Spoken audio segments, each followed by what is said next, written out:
I appreciate this opportunity to take part in this activity organized by the DEC.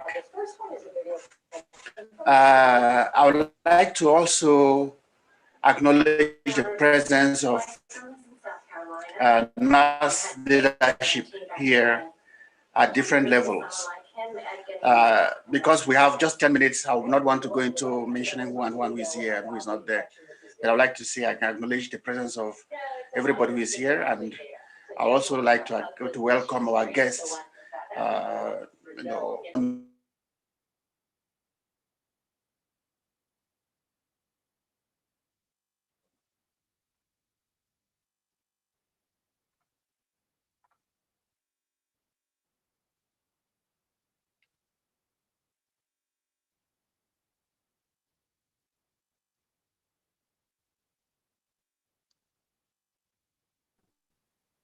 Unmute the speaker, please.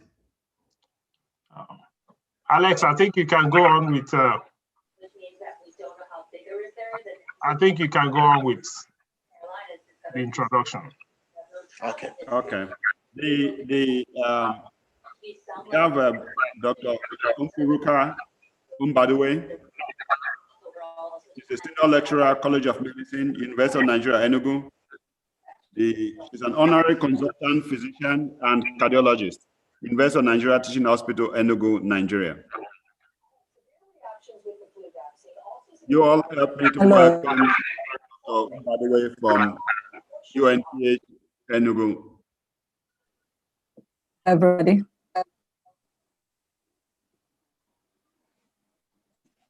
Then I'm going to introduce Dr. Adesoji Adenigbagbe.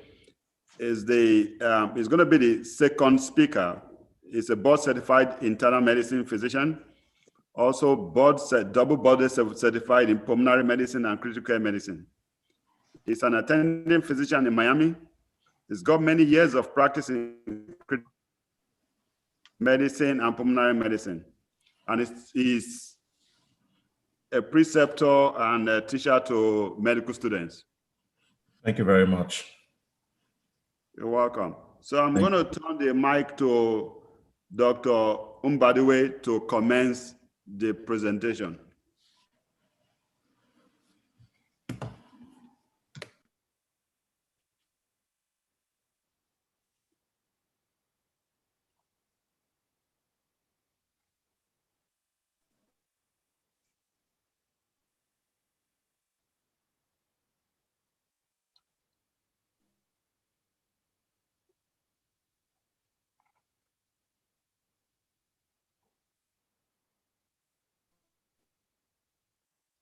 Can someone reach her, please, if she's having a problem, since we can't see her video anymore?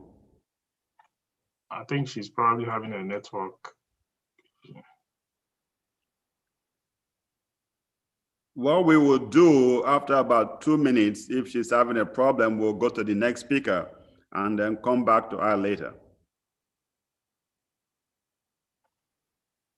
So I'll give it another minute.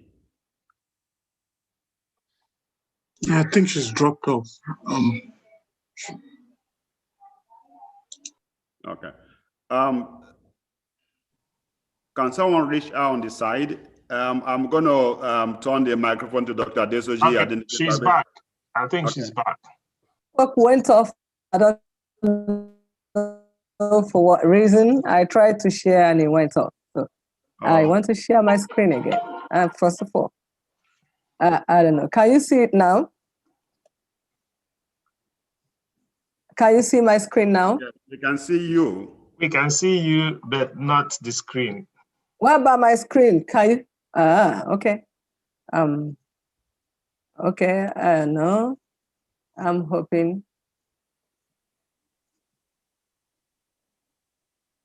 Share screen. Share screen. Okay. Are you seeing it now? I think, let me share. Are you seeing my screen now? Yes, ma'am. Yes. Okay, thank you very much.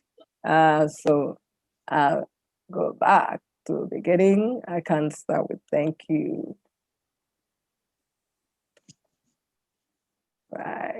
Okay, so I go sharing. So good evening, everybody. It's good evening over here. I don't know where you are. It might be good morning or good afternoon, but right here in Nigeria, it's good evening. So I welcome everybody to this webinar. You've already introduced me.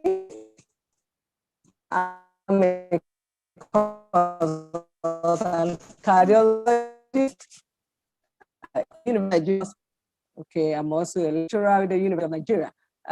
I've been asked to cardiovascular diseases and also to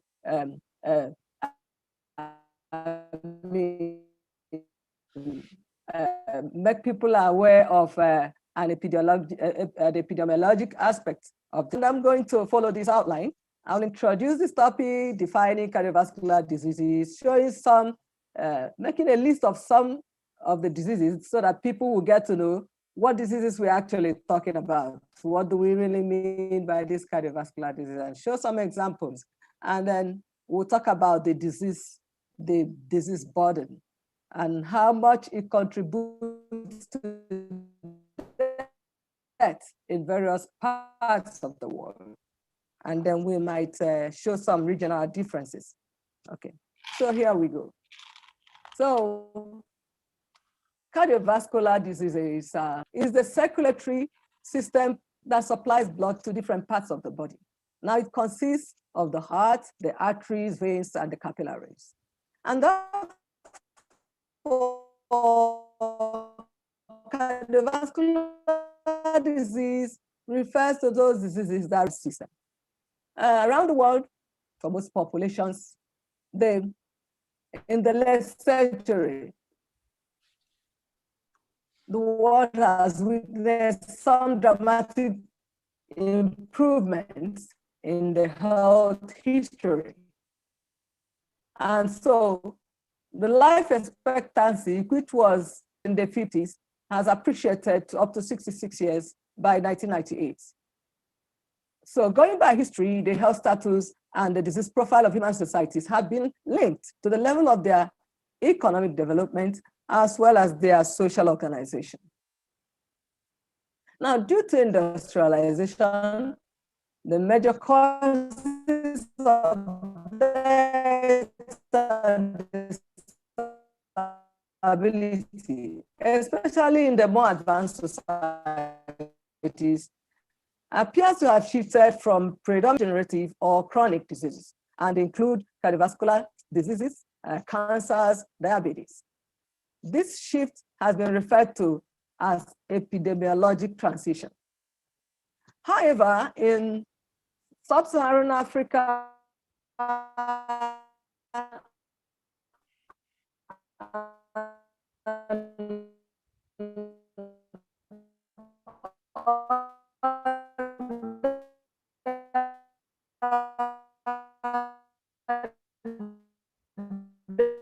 developing societies, including Nigeria. While we are still battling with them, we got in again another kind of disease.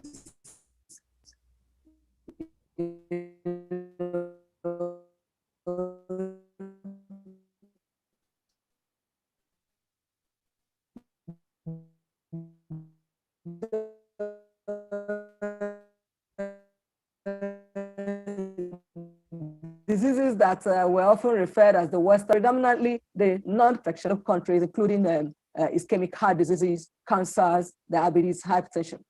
Okay, and around here, this is described as double burden of diseases. Why? Because we have not won the previous battle, and we are now having another kind of battle on our hands. So we have double burden of diseases.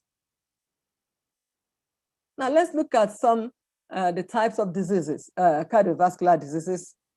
There are diseases that involve the heart. There are some that involve the blood vessels. And examples of these cardiovascular diseases include hypertension, coronary angina, and acute coronary syndrome. Cerebrovascular diseases, popularly known among the people, among the communities, as stroke. Diseases of the heart resulting in heart failure. Now, rheumatic heart diseases, which occurs as a long-term sequelae from acute rheumatic fever and resulting from streptococcal infection. Congenital heart diseases, which are usually from malformations that are existing already at birth. Now, there are various kinds of cardiomyopathies. These are heart muscle diseases from various things, especially some, the causes are not generally identified, but there are also some specific cardiomyopathies. For instance, ischemic cardiomyopathy and others. There are also, we also have peripheral artery disease, which causes arteries to become narrow and reduces blood flow to the limbs. There's also aneurysms in which there is a bulge or enlargement of the artery, and this can rupture and cause uncontrollable bleed and can actually lead to death, including sudden death. Atherosclerosis, which in which there is formation of plaque along the walls of various vessels in the body, narrowing them and restricting blood flow and flow of oxygen-rich blood to these various parts. There could also be renal artery diseases, which affect the flow of blood through the renal, via these renal arteries, especially renal artery stenosis. It can restrict blood flow to the kidneys, and this can lead to high blood pressure and eventually chronic kidney disease. There can be renal phenomena in which the arteries under, and this is due to restricted blood flow. Well, we also have disease of the peripheral venous channels. In these, there may be damage to the veins which receive blood from the various parts of the body, such as the feet and the arms, and to the back of the heart. And when this happens, there could be leg swelling, there could be varicosities of veins. Also, there could be deep venous thrombosis, in which blood clots forms and can break loose to become traveled, break loose and travel through the pulmonary arteries where they cause pulmonary embolism. There could be clotting disorders, in which blood either clots too slowly or too quickly, and generally this can lead to a problem of excessive bleeding. So let's look at the epidemiology and the burden of these diseases. For the majority, the majority of global cardiovascular disease burden can be attributed to modifiable risks. In other words, these are risks that things that people can change. And I believe that one of us is going to be talking about these risk factors seriously, and people will understand that there are things that they can change. Non-communicable diseases contribute about 58.8 to the total global burden of diseases. But cardiovascular disease alone contributes 30.9% to this total burden.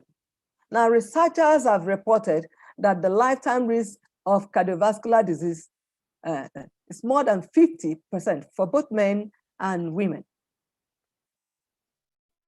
The burden of cardiovascular disease, when measured a number of dailies, continues to increase all over the world. A rise in the age standard rates of cardiovascular disease daily, that is disability dailies. I'll get to the full meaning later. So a rise in the age standardized rates of these cardiovascular disease that over the past 5 years has shown a trend that is actually worrisome in several subnational locations, including parts of the United States, Mexico, United Kingdom.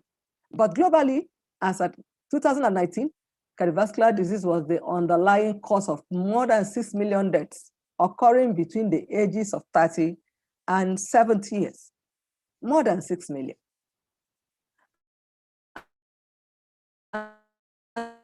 And according to World Health Organization statistics, cardiovascular disease is and the major cause of disability. Estimated 17.3 billion people died from cardiovascular diseases in 2008.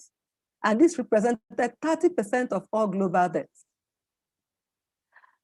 Of these deaths, about 7.3 million were due to coronary artery disease, and 6.2 million were as a result of stroke. So you can see that coronary artery disease and strokes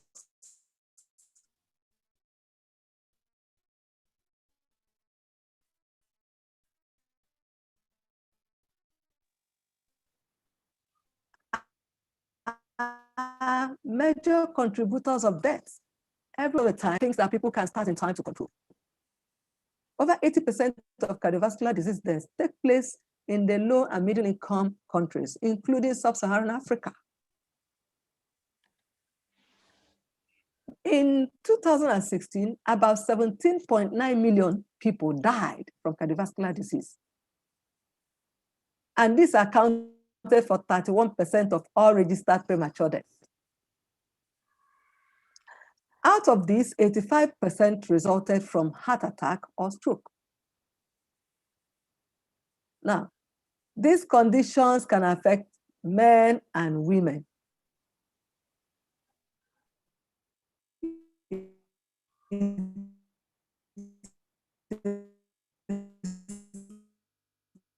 No respect.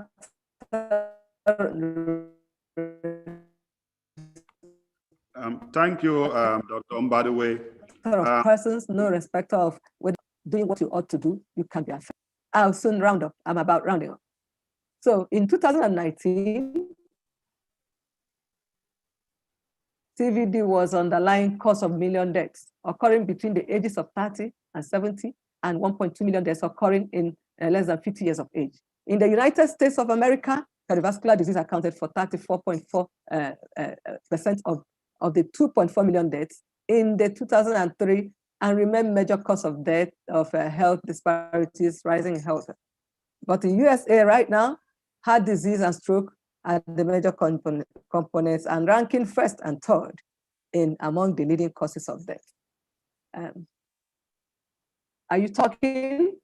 I'll soon round up. About 55% of the deaths from cardiovascular disease are caused by ischemic or coronary artery disease. Other major diagnoses that can contribute to cardiovascular diseases are stroke, 14%, heart failure, hypertension, hypertensive heart disease. Congenital heart disease has only little contribution, 0.5%, in the course of this death.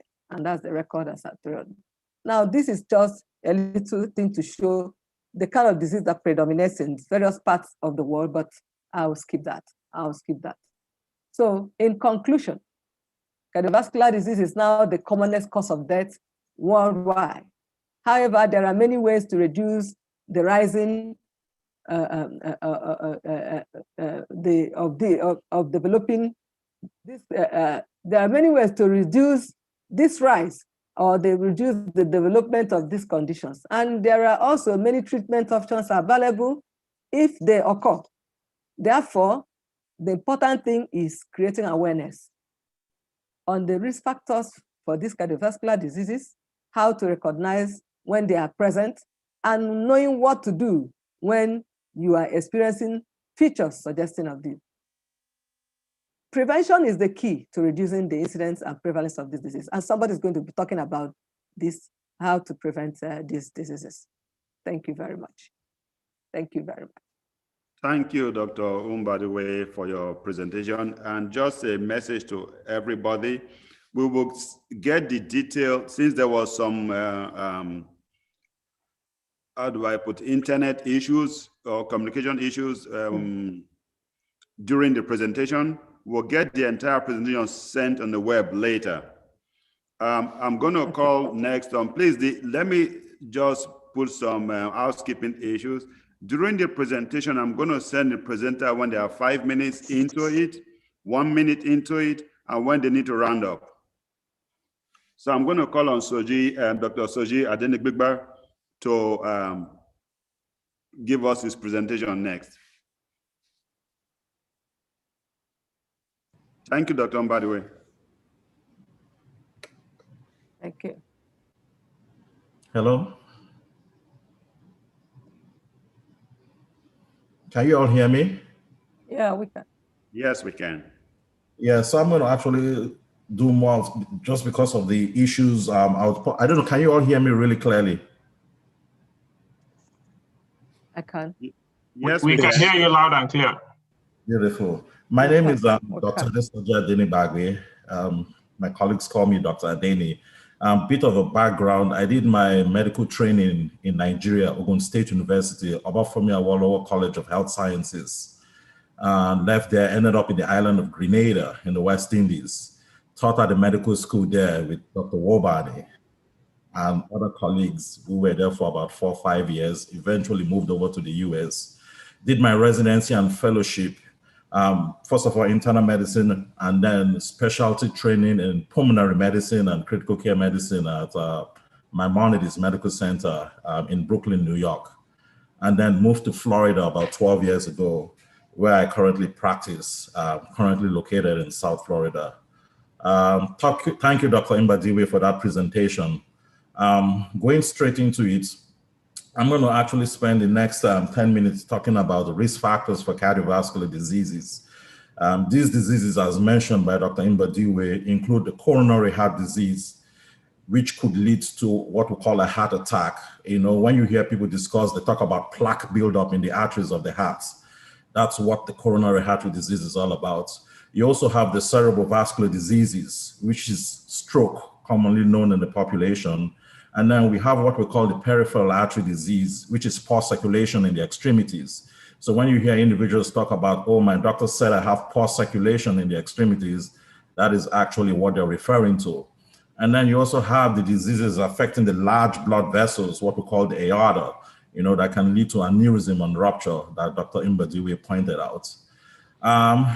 So in order, based on the title of the topic is A Leap to Longevity. Basically, we all want to live a long and healthy life.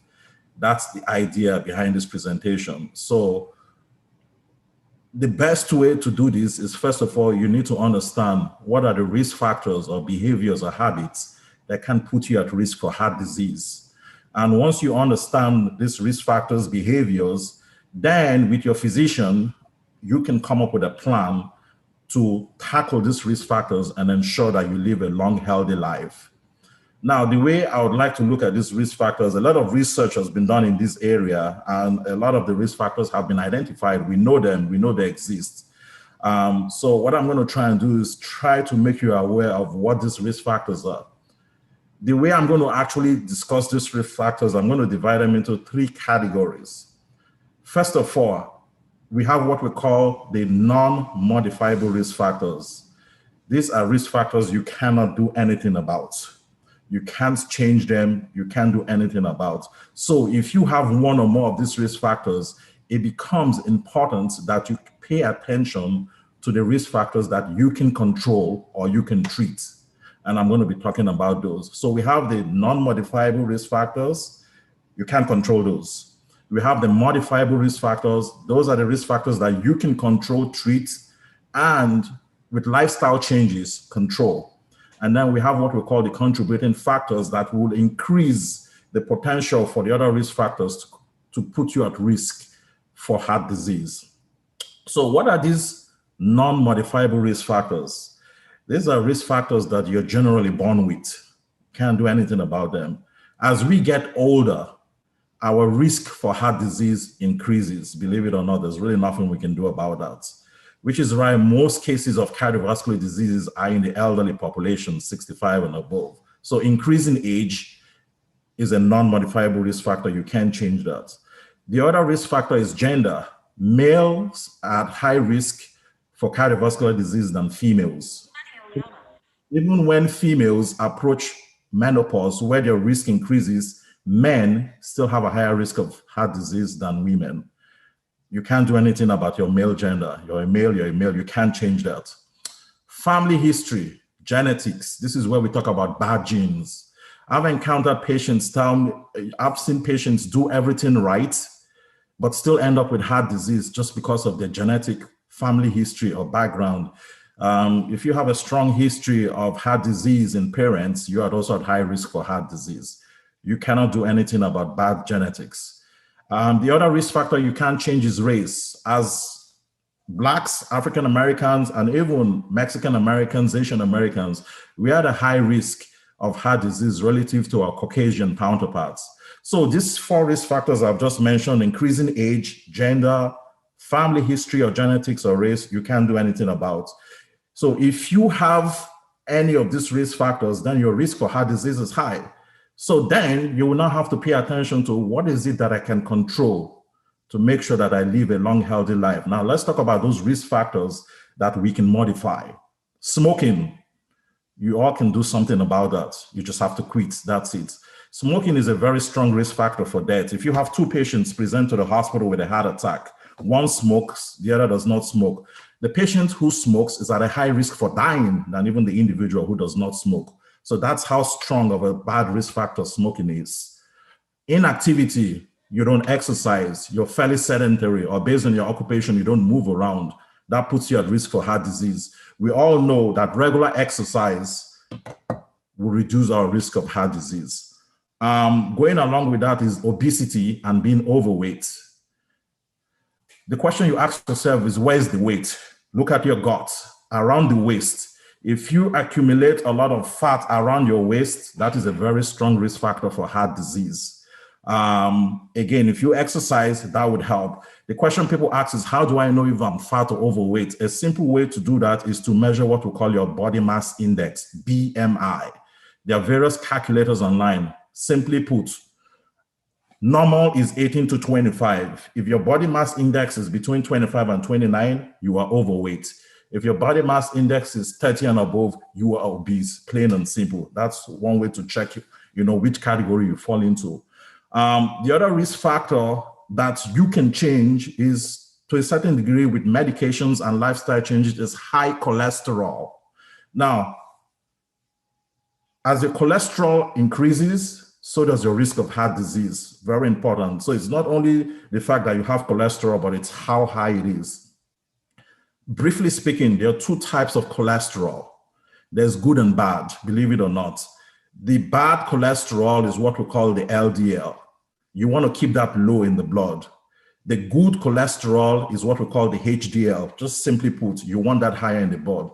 Now, certain types of oils, as we'll talk about that maybe in the question and answer session, will lower your HDL, which is the good one, and increase the bad cholesterol. So with lifestyle changes, you can get your bad cholesterol down and increase your good cholesterol. The other risk factor that you can control with medications is diabetes and hypertension. If you are diabetic or you have high blood pressure, you want to make sure you take your medications, pay particular attention to your diet to make sure that these conditions are well controlled. If they are poorly controlled, then your risk of heart disease increases. Now, the other category I'm going to be talking about is what we call contributing factors, where we know there's an association, but we can't really talk about the link. What are they? Stress. You hear a lot of people here say, oh, because of stress, they ended up in the hospital. The way we look at stress as a contributing factor to heart disease, it's not the stress per se. As physicians, as my colleagues will attest to, we're all under a lot of stress. We work a lot, but we do things to make sure that we stay healthy. We exercise, we eat right, we meditate, we do what we need to do. So what I'm trying to say is how we respond to the stress that causes problem. Most individuals who are stressed eat poorly, they increase their smoking, they increase their drinking, they overeat. And it is all these reactions and how we respond to the stress that puts us at risk for heart disease. So that's where stress comes in. Alcohol. Believe it or not, alcohol increases your risk of heart disease. You hear some people say, but they say a certain amount of alcohol is good. That is true. There's literature to support that. A certain amount of alcohol, there's specific prescription for men, specific prescription for women. But let me put it this way. If you can stop alcohol, it is very good because excess alcohol increases weight, affects your cholesterol, and also will put you at risk for heart diseases, including cardiomyopathy. It can weaken your heart muscle. So if an individual or patient comes to me and the question arises, doctor, I heard alcohol is good for me. Should I start drinking some? The answer is no. Should I increase it to the level recommended? No. So if you can stay away from alcohol, the better. Now let's talk about diet and nutrition. Now, diet and nutrition is the single most important tool that we have in our arsenal to make sure that we live a healthy life.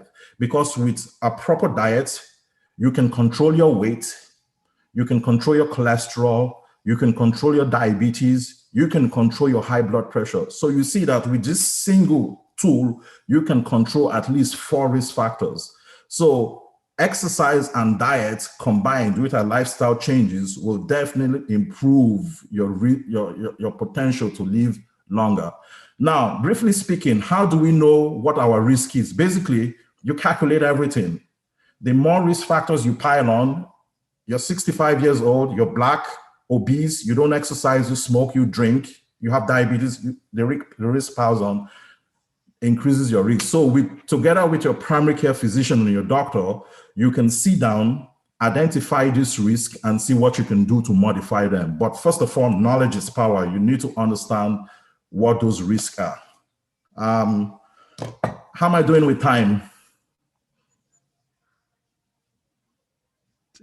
You're doing good. Left. Okay. How many minutes? 1. Okay, so briefly, so in terms of how you estimate your risk, you basically go meet your physician, or even personally, you can do it. I've given you the checklist. You just do a check, see which of these applies to you. You can also meet your physician who will take a history, do some blood tests, and identify what your risks are, and then together come up with a plan to reduce this risk so that you can live a long, healthy life. I'll keep it as that. There's more to talk about, but I'll leave it as that for now. Thank you very much. Thank you, Dr. Adenigbegba. That's a great presentation. Thank you. We're going to go to the third speaker and then come back to Q&A. So our third speaker is Dr. Sonny Oyama.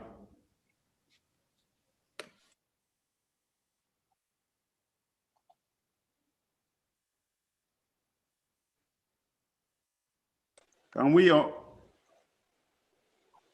Yeah, can you hear me now? I thought I unmuted myself. Yes, we can. Oh, okay. Okay, great. Thank you very much, everybody. Thank you, Soji, for that beautiful presentation. You actually did all the work for me. There isn't much left for me to do. I would like to say, with regards to implications for patients and families, we know that cardiovascular diseases account for a major part of why people die early. And I like to look at it from a perspective of saying people are going on a journey and they know that there are obstacles on the way. And how to get to their destination depends on how they are able to navigate those obstacles to be able to get to where they are going to. So we know that heart disease or cardiovascular disease, not necessarily heart disease because it also affects the blood vessels as well. You know, cardiovascular disease accounts for a major,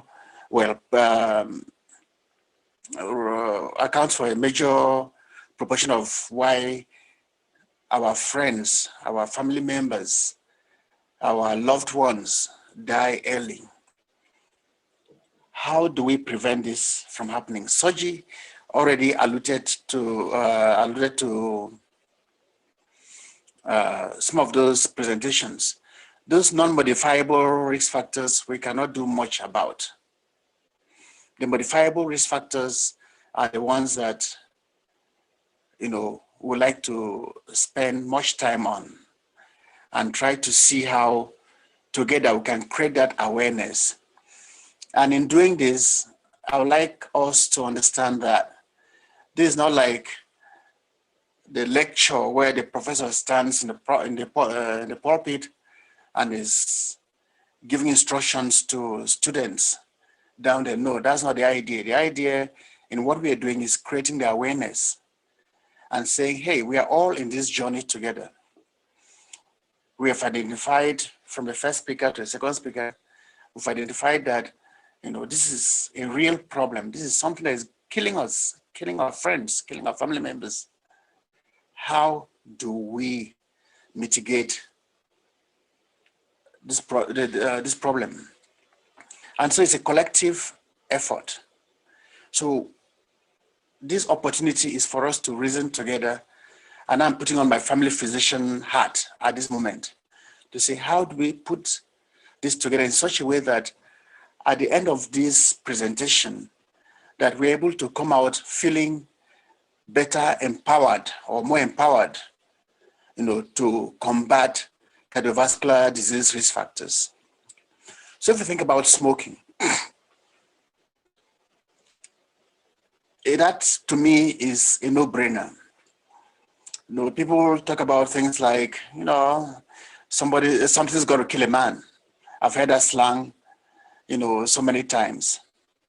But yes, what if you had the chance to stay longer with your wife, with your children, with your friends, or within the community? What if you had the chance to do that, and all you had to do was to quit smoking? That's a difficult topic for many people. But in practice, and that's why I think I'm part of this panel as a family physician, in practice, I've seen it such that when patients come in and they have the diagnosis of, oh, you have lung cancer, the discussion is no longer from negotiation. Oh, I have 5 minutes left.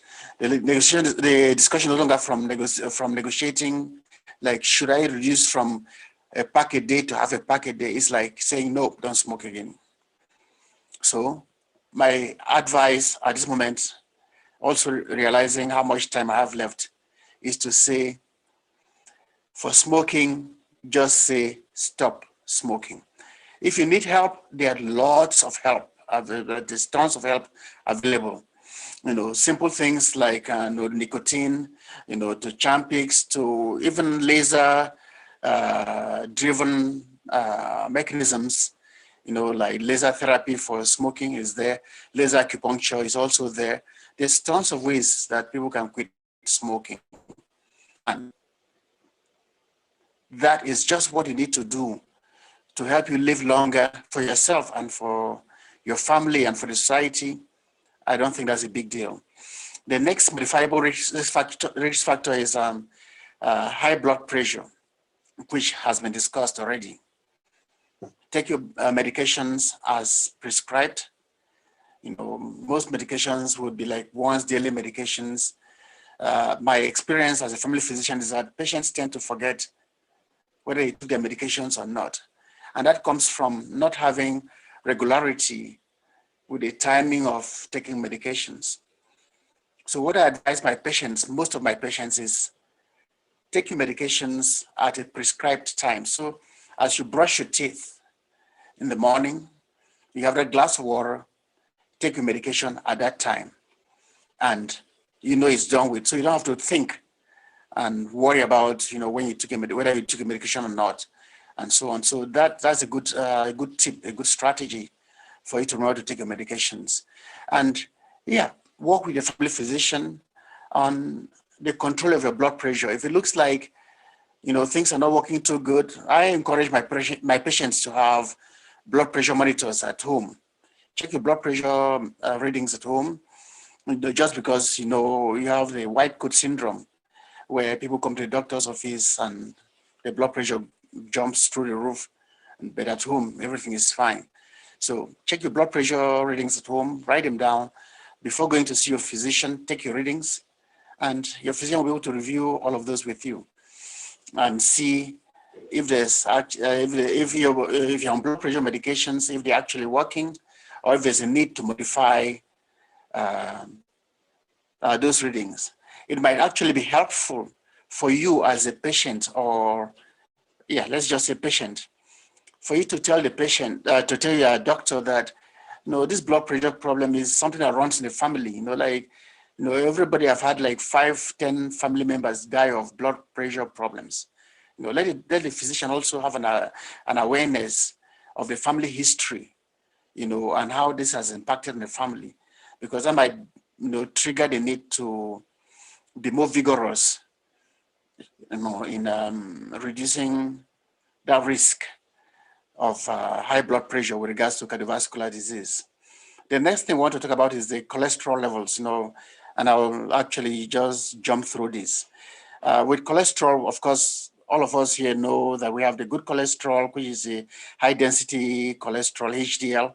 We also have the bad cholesterol. So we need to have a high level of the HDL, which is the one that protects us against the cardiovascular diseases, and reduce as much as possible the LDL, which is the one that, clogs up the arteries and causes all these problems like strokes, heart attacks, and all that.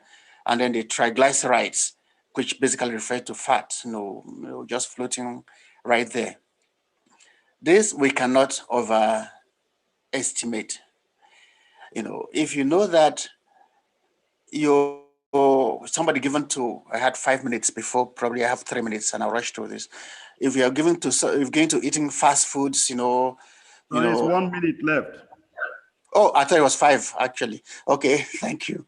So let's reduce the risk of cholesterol. There was a question posted about palm oil. There is no evidence to suggest that palm oil is more dangerous than the regular oil we are using. Coconut oil is actually a lot more dangerous with regards to cardiovascular conditions than palm oil. Diabetes has been shown to be related to increasing the risk of cardiovascular disease, like I was mentioned before. We need to keep it under control. Sedentary habits. You go to the shops, park your car as far away as possible, take a walk to the shop where you're going to your office, and stress, broken heart syndrome.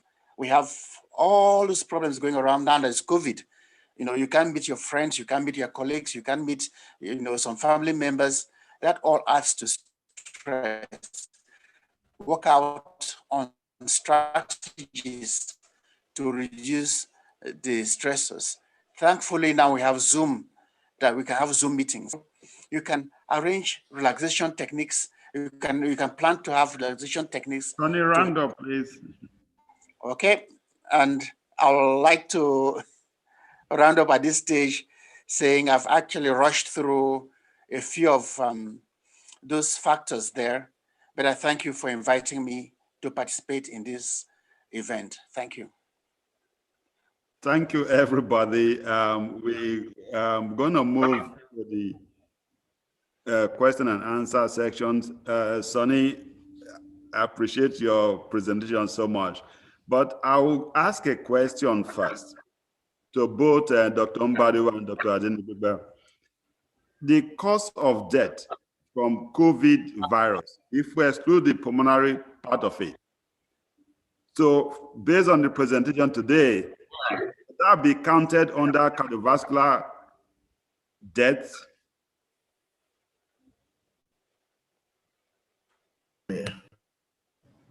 This is Dr. Denny Bahagwe. Can you hear me? Yes.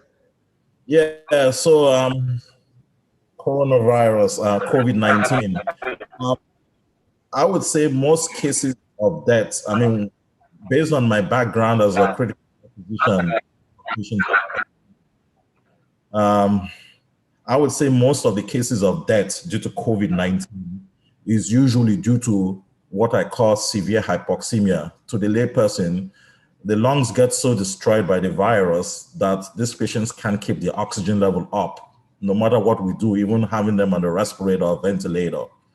I think that's the main reason why patients are dying of COVID lately. Now, initially, when the pandemic started, patients were dying fairly quickly. You know, you have patients present and are dead within 24, 48 hours. Most of these deaths, as we know now, is usually due to what we call thromboembolic events, meaning blood clots. The virus, you know, makes the blood very hypercoagulable and clot easily. So those deaths we were seeing initially were due to massive PEs. Even sometimes when you anticoagulate, you put these patients on blood thinners, they still end up clogging most of the blood vessels. The kidneys start to shut down, and it's due to clots in the small blood vessels of the kidneys. They end up on dialysis. So now we have patients with COVID who are staying 4 weeks in the ICU, unfortunately still end up dying, as opposed to dying within 3 to 4 days. So I would say most cases of deaths are due to severe low oxygen and blood clots. So yeah, you can include that as a cardiovascular risk factor.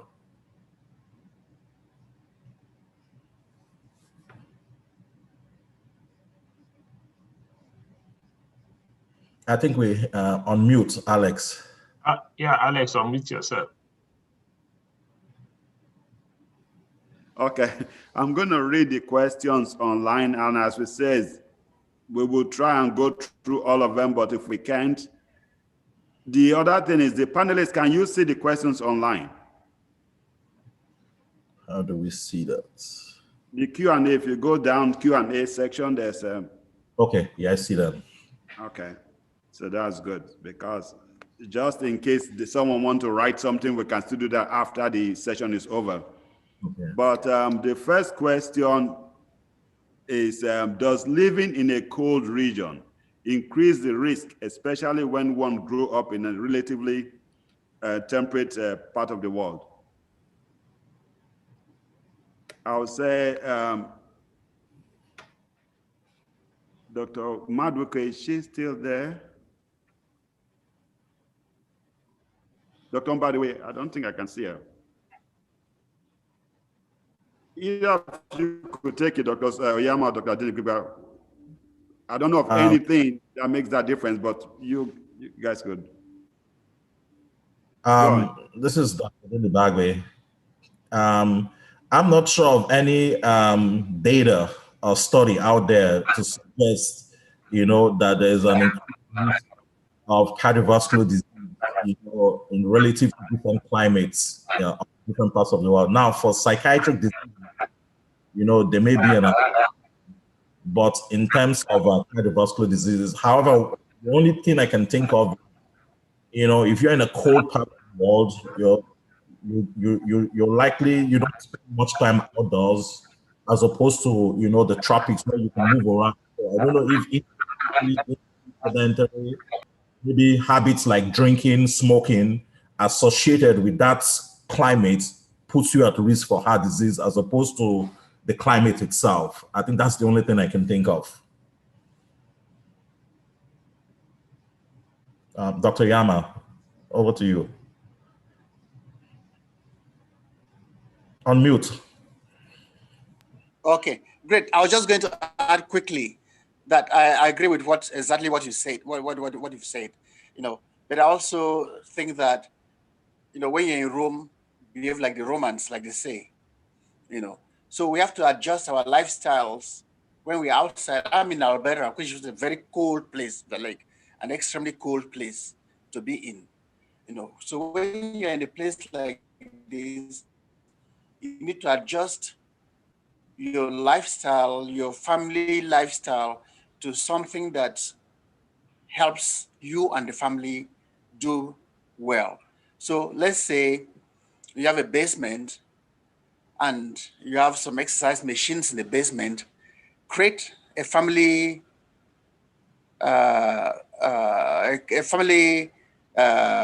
program in such a way that once a day, 3 days a week, that you're able to go down to the basement with those machines you have there with the entire family and exercise and see if you can help to reduce the risk of developing cardiovascular problems. That's just what I wanted to add to that.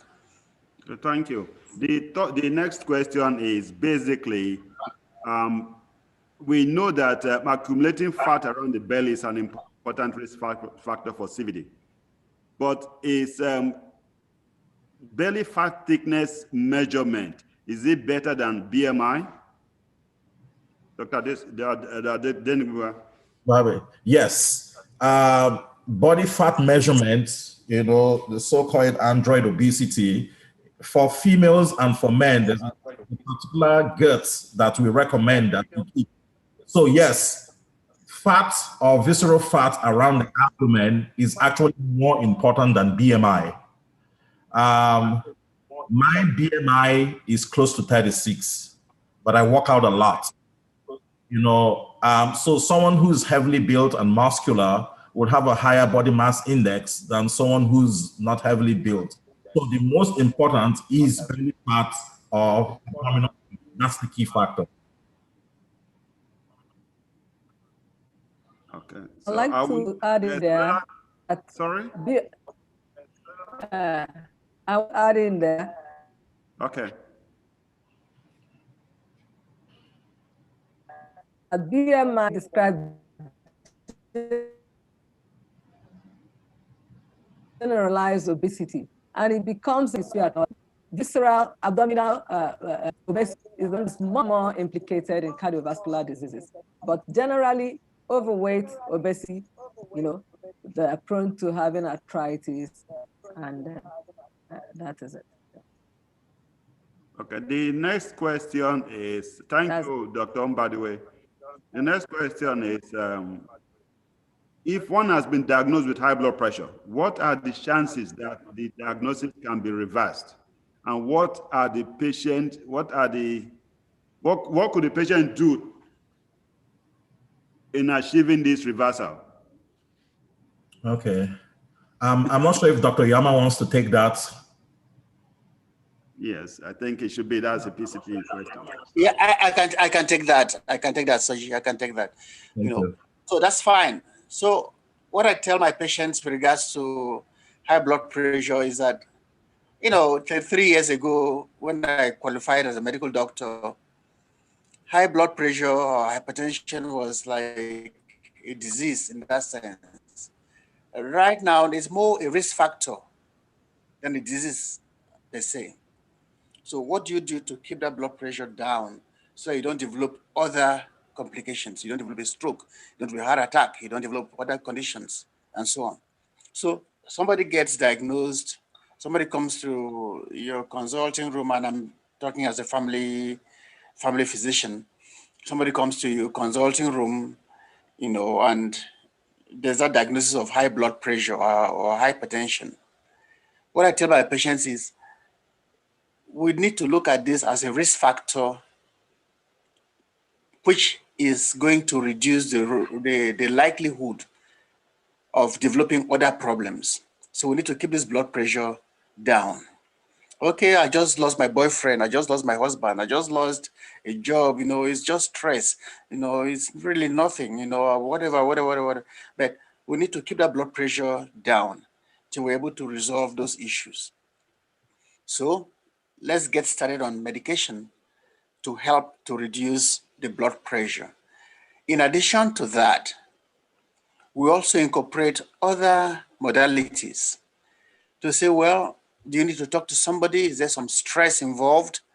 For us in the West here, so you know that, there's lots of resources available, where, you direct them to, social workers, to psychiatric units and so on, where people will help them. There are free resources that are available, just talking to somebody, to help them, deal with those stressors. So the fact that you've been started, just to go back to the question, the fact that you've been started on medication, somebody has been started on medication for high blood pressure does not necessarily mean that it's a lifelong thing. No, that's not. That's my impression. That's my opinion, rather.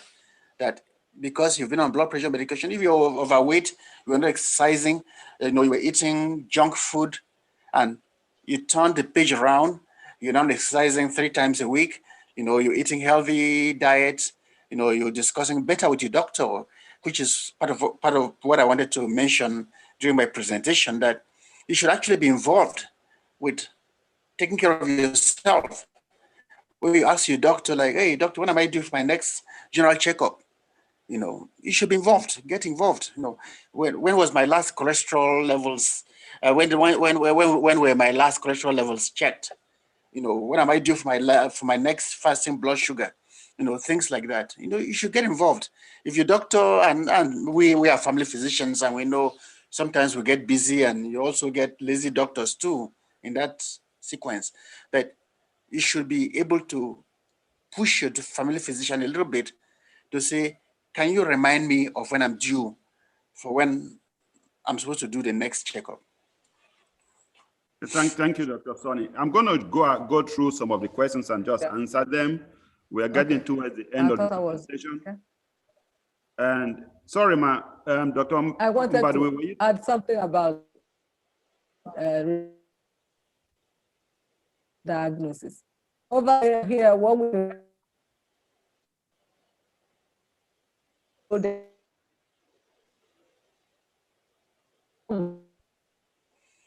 Connection is. Yeah. Okay, not hearing me again. We can't hear you, ma'am. You're not hearing me? The network is poor. Okay, you can. Can she type in her answers? I sent a message across already.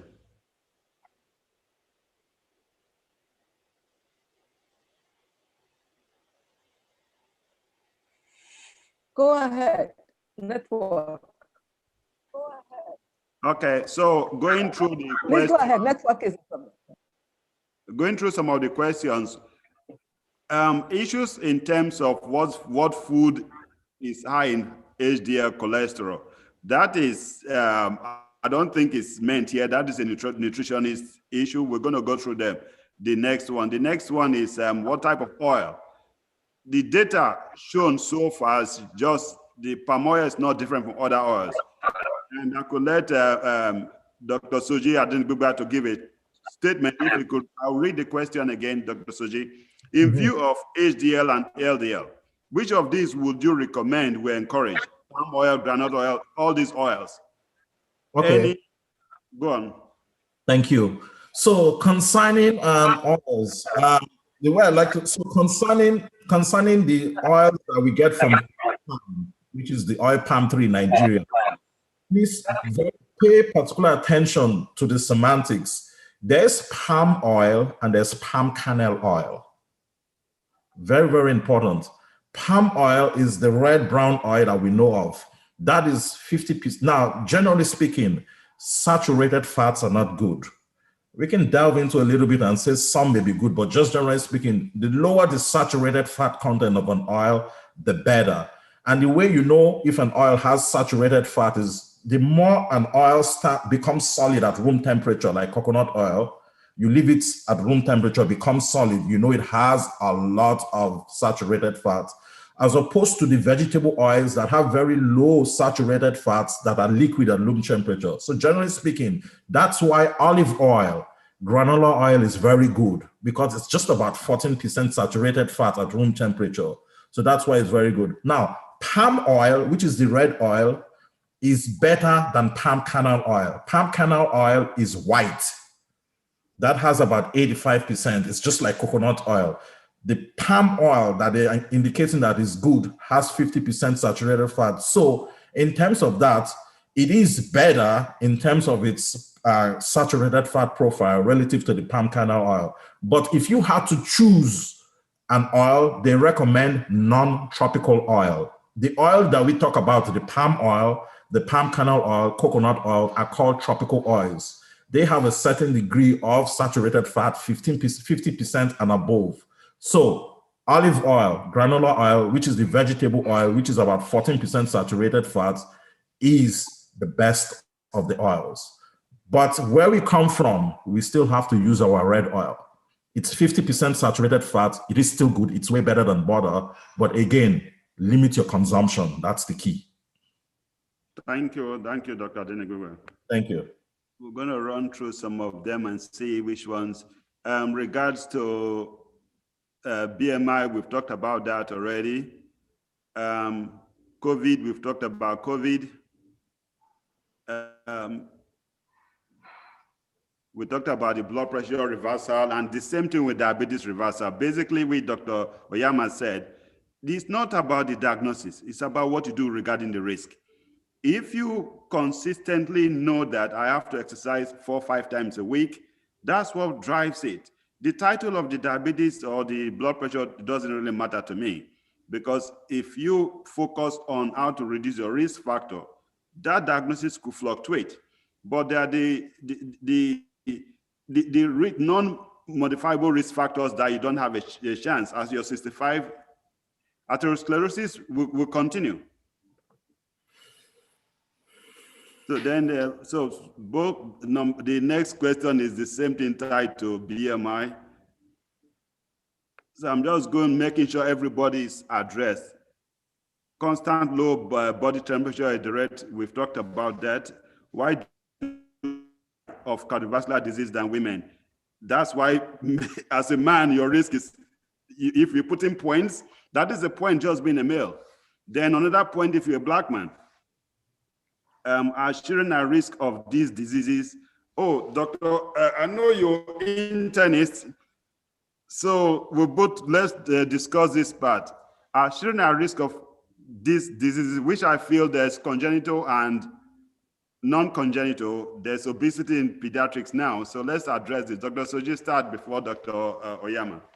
Yes, so the risk factor for children for cardiovascular disease. Yes, so that was actually going to be one of my talking points. You know, the question is, who should we screen? Who should pay attention to the risk? The recommendation now is everyone. There's an increased incidence of childhood obesity. So the earlier one becomes of the risk for cardiovascular disease, the better. It is never too early to start. So yes, if parents have high blood pressure, cholesterol, diabetes, the genetics is not too clear, but we know for sure that the children are at risk.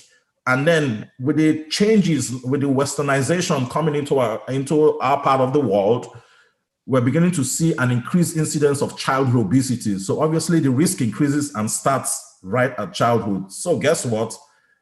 Risk factor modification starts in the pediatric age group. You want to tell parents to make sure that their kids keep a healthy weight, eat right, and exercise. The same thing that applies to adults. Dr. Oyama. Thank you, Dr. Soji. You nailed it. You fixed it. That from a family physician's perspective, that when patients, I'm aware that we're talking to a very wide, variety of audience here. The only thing I want to add is that you can actually request your family physician to look into perceived obesity in your child. You can request, it's not, you're not going out of the boundary. You can actually say, okay, my child's weight, my doctor, please, can you advise, how is my child doing in terms of this? It's your right. And I want to draw us back again to the starting point to say, we're in this journey to see how we can make ourselves live longer on earth before we go to that beautiful heaven. So all of what we are saying here is, okay.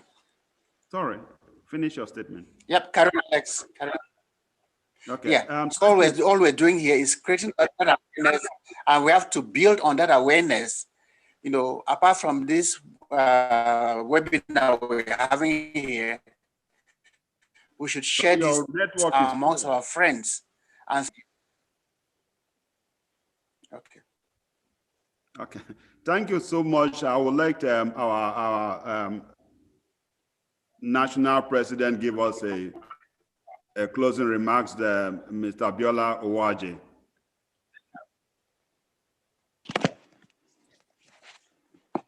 Good evening, all. I firstly would like to thank our facilitators for this fantastic delivery that they've done today.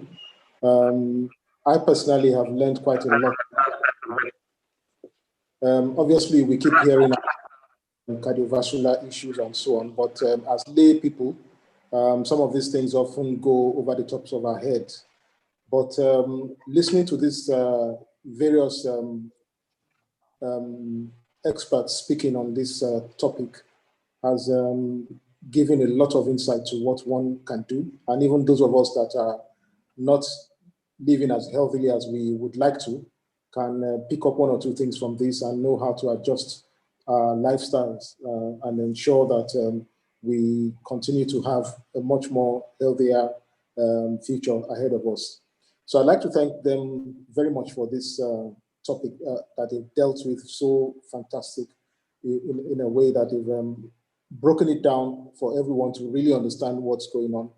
And I'd also like to thank the DEC for bringing this forward as a topic for our medical mission in NAS. Thank you very much. And thank you to all the attendees at this particular event here. I'd like to thank you all for coming to join us. Obviously, this is one of the programs that we carry out as a National Association of Sea Dogs Pirates Confraternity. And we'd like to welcome you to other events that we hold. Thank you very much.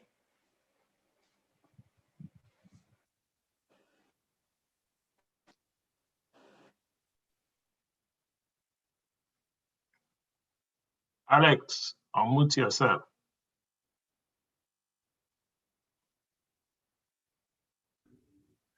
Sorry for that.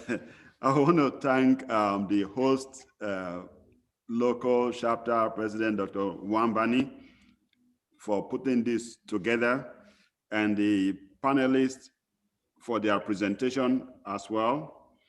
Everybody who attended this presentation, and even Dr. Mbadiwe from Nigeria. Presentation epidemiology was very handy. Dr. Adenigbigba from Miami gave us a detailed insight into the 3 different sections of risk factors that we have to think about. And Dr. Sonny Oyama bringing this closer to us in terms of what specific factors we can, how these are related to our families. If there's any other questions, we could send them in, we could still address them. If we don't know the answers ourselves, we'll send them to the panelists. But it will be better we do them in block, so we don't take more than one trip to them and back. And thank you, everybody. Dr. Wabani, any other comment? I think they can still send in their questions. Dr. Mbadiwe is actually typing in her answers into some of the questions being raised. But aside from that, I want to thank everybody that attended this webinar, as well as our speakers who have graced us with their time and intellect. We are grateful, and I hope that we have all learned 1 or 2 things through today's discussion, and hopefully we will even bring more to the society with this and in future as well. Thank you so much. Thank you all. Have a good evening or good afternoon wherever you are.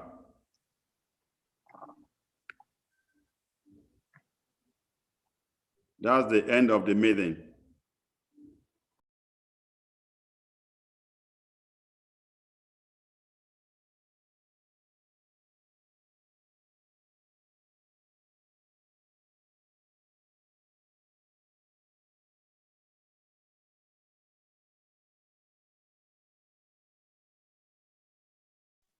Bye, everyone.